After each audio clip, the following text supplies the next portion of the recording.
యాదవుల ఐక్యత రాజారాం అన్న గారికి, అదే విధంగా అఖిల భారత మహాసభ అధ్యక్షుల వారికి, అదే విధంగా జాతీయ యాదవ కుల పోరాట సమితి యుద్ధ నౌక మేకల రామలోణ యాదవ్ గారికి, అదే విధంగా కొక్కు దేవేంద్ర యాదవ్ గారికి, అదే విధంగా ఇక్కడ వచ్చిన స్టేజ్ మీద ఉన్నటువంటి ఆశీలైనటువంటి మా మణిరత్నాలందరికీ, యాదవ మణిరత్నాలందరికీ పేరు పేరున నమస్కారం తెలియజేస్తున్నాను. యాదవులారా, యాదవులు అంటేనే ఒక బ్రాండ్, యాదవ్ రాజ్ అంటేనే ఒక బ్రాండ్. ఒకప్పుడు నీ చరిత్ర ఏంది, నువ్వేంది, నువ్వు ఎందుకు ఇలా తయారైనా ఒక్కసారి ఆలోచన చేయి. నిన్ను కదిలించే నాయకుడు లేడు, నీలో చైతన్యాన్ని స్ఫూర్తిని నింపే నాయకుడు కరుగాటం వల్ల నువ్వు వెనకబడిపోయినావు.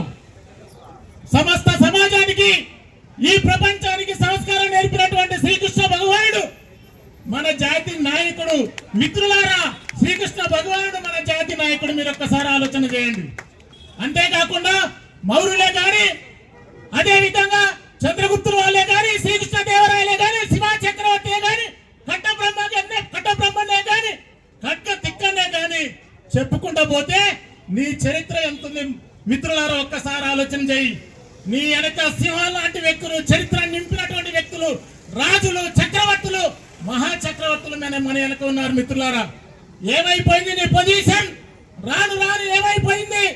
400 సంవత్సరాలుగా మనం వెనకబడిపోయినాం. మన జాతి వెనకబడిపోయింది. ఏమైంది? గొర్రెలు, బర్రెలు, ఆవులు, పశువులు అనుకుంటూ మేపుకుంటూ మన రాజ్యాంగం దూరంగా ఉన్నాం, రాజకీయానికి దూరంగా ఉన్నాం.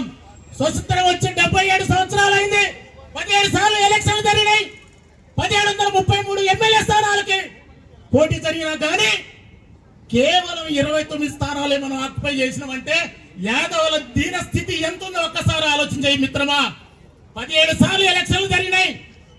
77 సంవత్సరాలు అయింది. 17 సార్లు ఎలక్షన్లు జరిగినాయి. 1733 ఎమ్మెల్యే స్థానాలకు పోటీ జరిగితే మనం ఆక్యుపై చేసింది యాదవులకు వచ్చింది 29 స్థానాలు మిత్రం. మీరు ఒక్కసారి ఆలోచన చేయండి. ఎంత వెనకబడిపోయినా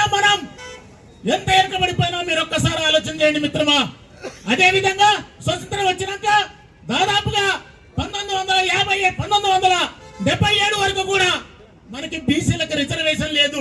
మన మహానుభావుడు బిపి మండల్ బీసీలకు రిజర్వేషన్ వచ్చేంత వరకు మన బీసీల రిజర్వేషన్ గురించి మాట్లాడిన వ్యక్తి ఎవరు ఉండా మిత్రులారు? ఒక్కసారి మీరు ఆలోచన చేయండి. అంటే మనం ఎంత వెనుకబడిపోతున్నాం. భూస్వామివాదులు, పెట్టుబడిదారులు ఆధిపత్యాన్ని చెలాయిస్తున్నారు. వెనుకబడేటట్టు చేస్తున్నారు.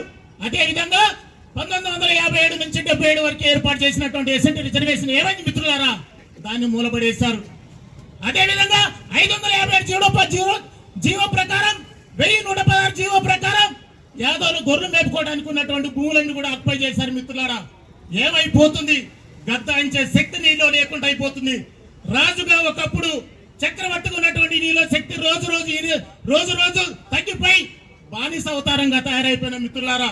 నీలో స్ఫూర్తి నింపే నాయకుడు లేడు, నీలో చైతన్యం నింపే నాయకుడు లేరు. రోజు వెనకబడిపోతున్నాం.